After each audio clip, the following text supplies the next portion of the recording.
तो good morning student, हमारे पास कुछ प्रॉब्लम है यहाँ पर।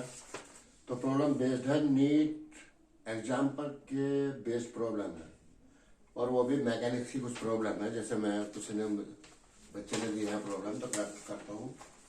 तो पहला क्वेश्चन है हमारे पास कि फर्स्ट क्वेश्चन ये है कि पार्टिकल इज मूविंग। एक पार्टिकल मूव कर रहा है according to the equation. Particle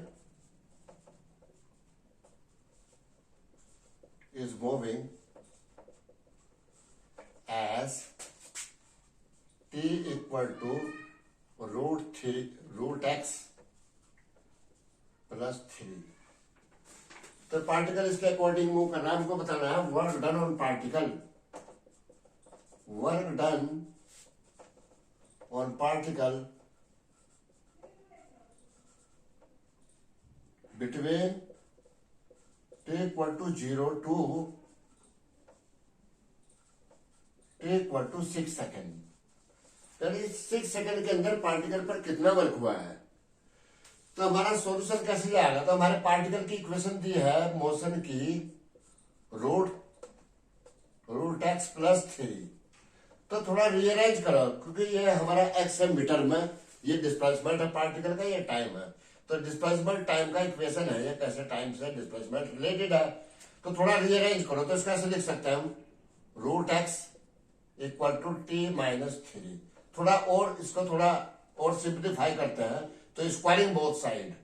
तो बोथ साइड में जब स्क्वायर करोगे आप ऐसे, तो जगह x equal to t square plus -60 और प्लस 9। अब ये हमारा डिस्प्लेसमेंट टाइम से रिलेटेड है। थोड़ा सिंप्लीफाई कर दिया, तो इसको हम थोड़ा अच्छा। तो इसके लिए अब क्या करता है, डिफरेंशिएट करो तो इससे स्पीड आ जाएगी। स्पीड फंक्शन में चेंज करो तो हो जाएगा आपका 2t माइनस 6 से कॉन्स्टेंट 0 हो जाएगा, तो ये आ जाएगा। तो पार्टिकल का वेलोसिटी हो जाएगा v equal to 2t minus 6। तो हमारा पार्टिकल का वेलोसिटी है। तो यहाँ पर हमें बताना है वर्क डन। तो वर्क डन की एक थ्योरम है, किसी भी पार्टिकल पर, किसी भी बॉडी पर कितनी भी फोर्स हो, तो work done by all forces on a body equal to change in the kinetic energy. अब मुझे नहीं पता कौन सी फोर्स है, कितनी फोर्स है इस पार्टिकल पर। हाँ, मैं ये कह सकता हूं, वैसे तो मुझे लग रहा है प्रोपोर्शनल टू टी स्क्वायर, जो भी फोर्स है वो कांस्टेंट फोर्स है, लेकिन फिर भी जो भी फोर्स है उनका वर्क डन कैसे बने, change in the kinetic energy. तो पहले काइनेटिक एनर्जी देखेंगे। तो देखो हमारा पास है t इक्वल टू 0 पर, इनिशियल भी क्योंकि t इक्वल टू 0 पर भी पार्टिकल की वेलोसिटी 6 मीटर पर सेकेंड है। तो इसका मीनिंग है t इक्वल टू 0 पर भी पार्टिकल पर काइनेटिक एनर्जी है। तो t इक्वल टू 0 पर एट t इक्वल टू 0, तो v इक्वल टू -6।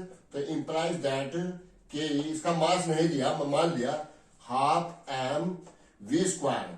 तो v हो जाएगा आपका v 6 है, तो 6 का स्क्वायर हो जाएगा, तो जाएगा हाफ m 36। और इसी टाइप से t इक्वल टू 6 सेकेंड पर, 6 सेकेंड पर t इक्वल टू 6 पर, तो v इक्वल टू क्या हो जाएगा, यहाँ पर v t की वैल्यू 6 रखोगे, ये 2 है, तो t की वैल्यू 6 रखोगे, 6 टू जा 12, 12 माइनस 6 इक्वल टू 6 हो जाएगा। तो फिर यहाँ पर काइनेटिक एनर्जी हो जाएगी, इनिशियल थी, ये फाइनल हो जाएगी। t बराबर 0 पर थी, t बराबर 6 पर हो जाएगी।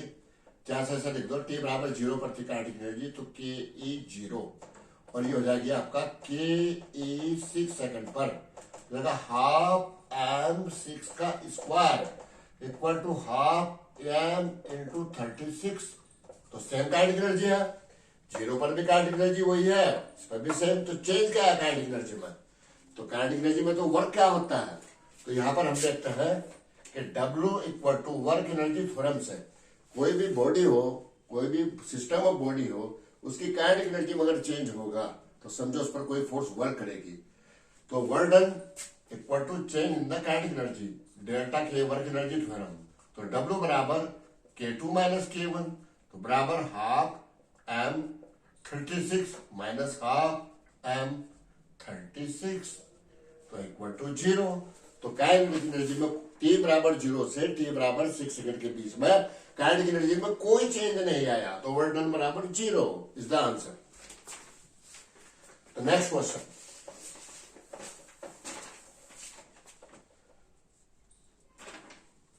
नेक्स्ट क्वेश्चन है हमारे पास एक particle is moving, momentum is given of a particle, momentum दिया है पार्टिकल का, momentum of particle, momentum of particle is, ये दिया है momentum p equal to 2 cos t I cap plus 2 sin t j cap is the momentum of particle. अब देखो momentum of particle, ये t time है, यहाँ पर t टाइम है, ये कांस्टेंट है, ये एम्पलीट्यूड है, ये जो कुछ है, ये i j यूनिट वेक्टर है, तो ये टाइम है, टाइम, तो मोमेंटम टाइम पर डिपेंड करता है, इसका मतलब टाइम के साथ मोमेंटम चेंज होगा, और ये हमारा लॉ है, अगर टाइम के साथ मोमेंटम में जब भी अगर चेंज होगा तो 100% मोमेंटम पर कोई फोर्स होगी।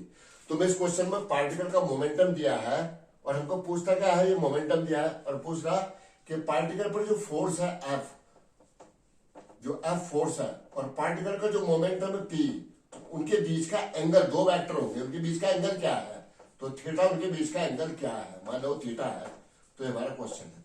पार्टिकल का मोमेंटम इज गिवन, तो पार्टिकल कहां मूव कर रहा है पार्टिकल, क्योंकि दो यूनिट वेक्टर है आई जे के, एक्स और वाई कंपोनेंट है मोमेंटम के, तो 100% particle is moving in X Y plane, particle is moving in X Y plane, और particle moving in X Y plane और टाइम के साथ मोमेंटम चेंज हो रहा, तो पार्टिकल में फोर्स भी होगी, तो पार्टिकल पर जो मोमेंटम है और जो फोर्स है उनके बीच का एंगल फाइंड करना है।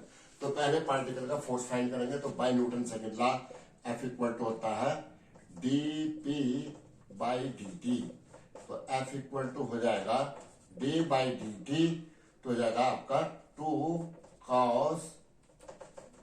cos t I plus 2 sin t j। तो जब आप इसको डिफ्रेंशिएट करोगे, तो जाएगा डी बाई, इसका डिफ्रेंशिएशन करोगे कोस का पहले, ये ब्रैकेट के अंदर है ना, पहले इसका करोगे तो होगा -2 कोस का साइन हो जाएगा साइन टी, और फिर हो जाएगा प्लस 2 cos t j, और ये हो जाएगा आई इज द फोर्स। तो हमारा मोमेंटम वेक्टर ये है और फोर्स वेक्टर ये है, इसके बीच का एंगल फाइंड करना है, ये भी एक्स वाई प्लेन में है, ये भी एक्स वाई प्लेन में है, तो अगर कोई वेक्टर एक्स वाई प्लेन में हो तो उसका एंगल कैसे फाइंड किया जाएगा, एक्स एक्सिस से, तो tan theta equal to Y component upon X component. तो देखो फोर्स, तो हम देखेंगे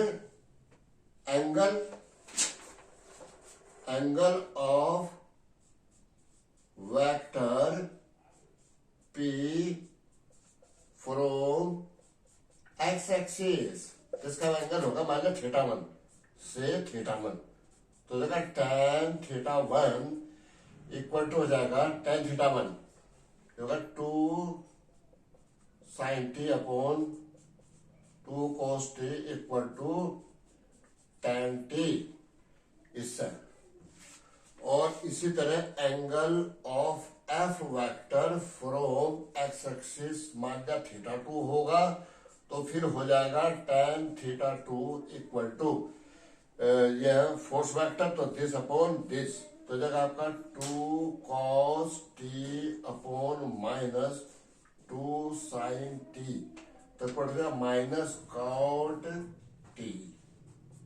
-cot t। अब ये हमारा दो एंगल मिल गया, tan θ1 भी, tan θ1 tan θ2, तो इनके बीच का एंगल मान लिया क्या है थीटा।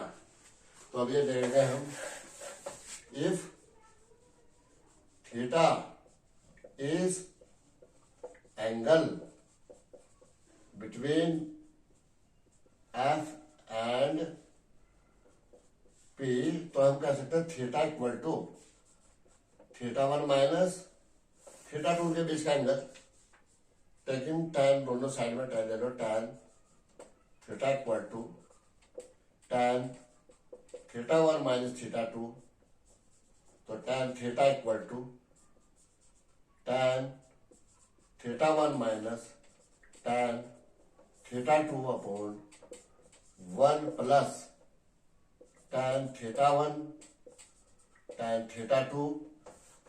तो अब इसका हो जाएगा आपका tan theta equal to tan θ1 कितना हो जाएगा आपका tan थीटा बन जाएगा tan t माइनस से कितना आ जाएगा minus cot t upon 1 plus tan t into minus cot t। तो cot t tan t cancel हो जाएंगे, तो देखा tan theta equal to tan t minus cot t upon 1 minus 1 बराबर tan t minus cot t upon 0, और 1 upon 0 infinity हो जाएगा। तो tan theta equal to infinity, तो थीटा इक्वल टू हो जाएगा 90 डिग्री। तो इनके बीच का एंगल 90 डिग्री है, वो यहाँ से पता लग रहा है क्योंकि tan और cot के बीच का फेज एंगल होता है 90 डिग्री। तो tan थीटा 1 और tan theta 2 tan t tan cot t है, तो इससे भी पता लग जाएगा और ऐसे भी पता लग जाएगा इनके बीच का एंगल। तो नेक्स्ट क्वेश्चन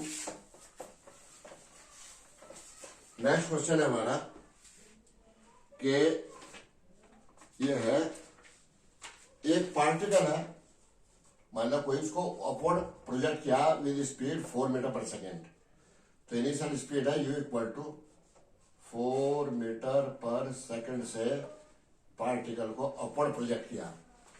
तो बताना है किस हाइट पर ये initial velocity the, at what height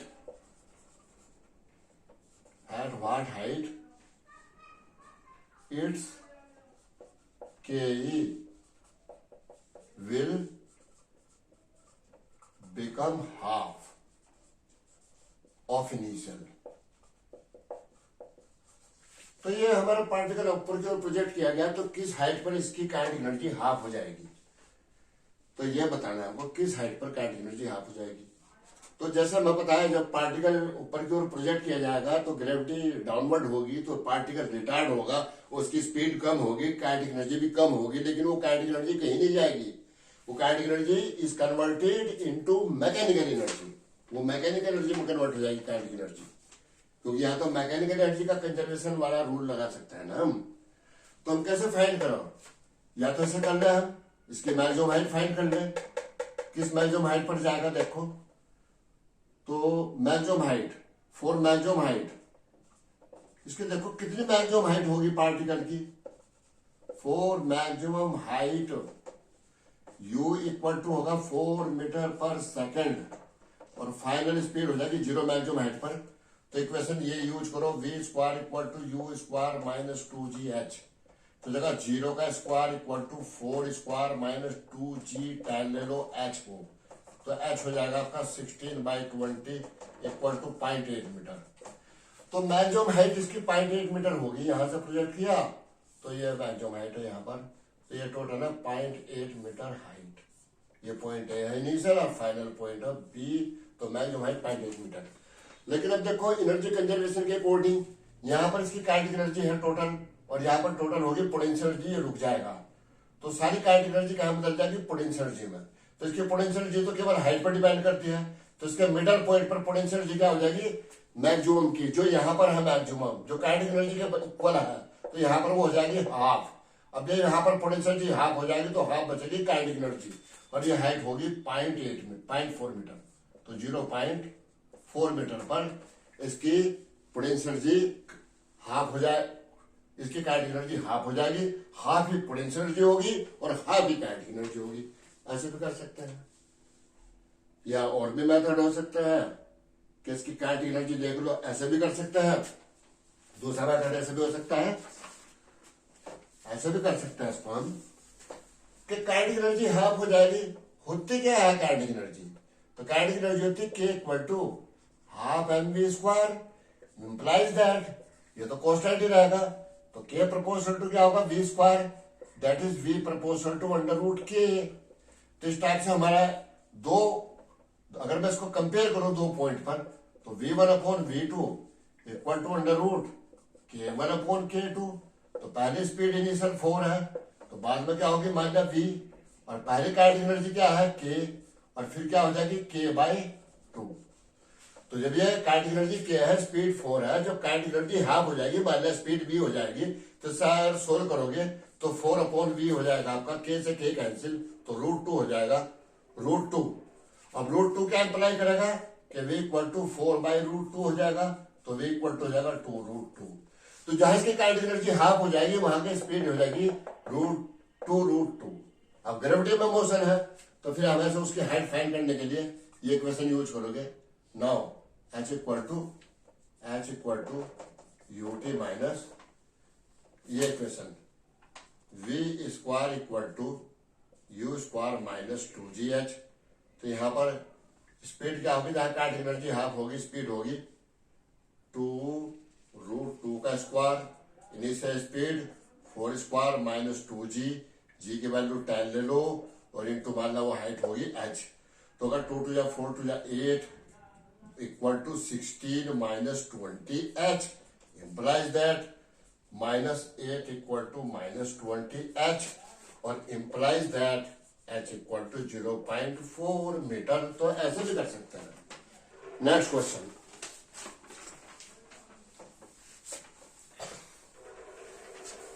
तो नेक्स्ट क्वेश्चन है हमारा, नेक्स्ट क्वेश्चन है एक पार्टिकल पर कांस्टेंट पावर डिलीवर हो रही है,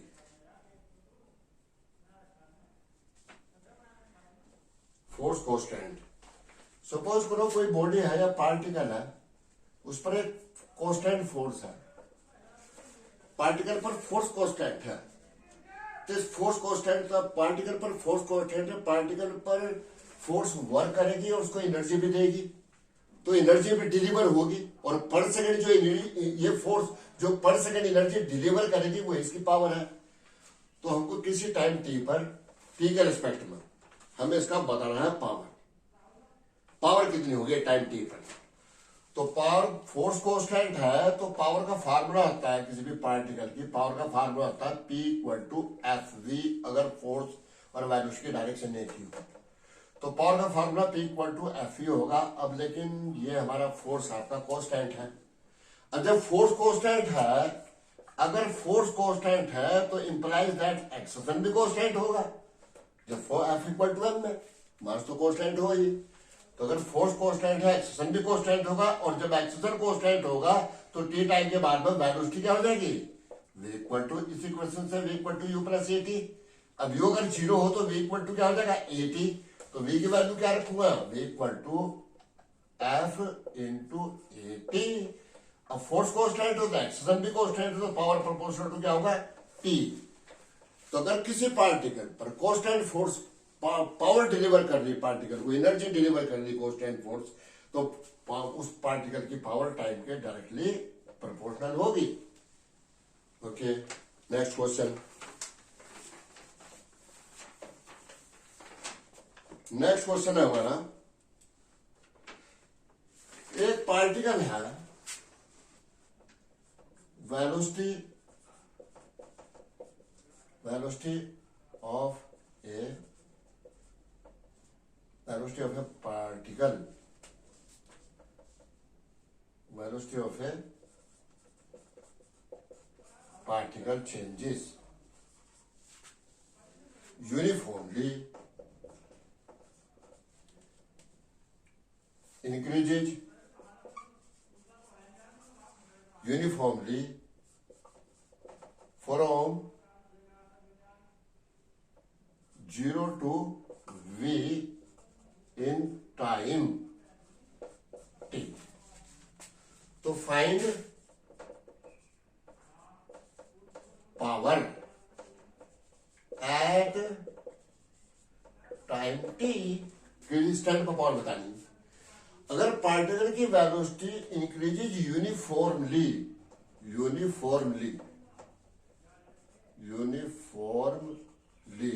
from 0 to v in time t, तो वेरी सिंपल, तो पार्टिकल का एक्सेशन क्या होगा, क्योंकि यूनिफॉर्मली चेंज हो रही तो पार्टिकल का एक्सेशन होगा v अपॉन टी। ये पार्टिकल का एक्सेशन है। तो पावर का तो फार्मूला वही होता है F इक्वल टू, तो पावर क्या होगी पार्टिकल की, P equal to F V। तो F इक्वल टू क्या होगा, M में, जो कि कांस्टेंट होगा, जो कि यूनिफॉर्मली चेंज हो रही, तो M A into V, M A equal to V, तो एम इंटू ये स्मॉल वी ले लो, ये पावर है, और ए इक्वल टू क्या हो जाएगा, V upon T small V. अब स्मॉल वी को क्या लिख सकता हूं मैं, तो small V equal to general time में टी टाइम में वेलोसिटी कितनी हो जाएगी, ये तो किसी भी स्टैंड पर वेलोसिटी है, ये किसी भी स्टैंड पर वेलोसिटी, ये तो गिवन वेलोसिटी है, ये तो इससे एक्सीलरेशन फाइंड किया हमने, लेकिन जनरल वेलोसिटी है किसी टाइम पर, तो किस टाइम पर वेलोसिटी होगी, V equal to A upon T, और वी इक्वल टू वी ये होगा V upon T into T, तो पी इक्वल टू हो जाएगा M V upon T into V upon T into T equal to M V square upon T square into T is the answer. तो इस type से बच्चों, okay, तो ऐसी कुछ प्रॉब्लम थी, ये मैं बताई।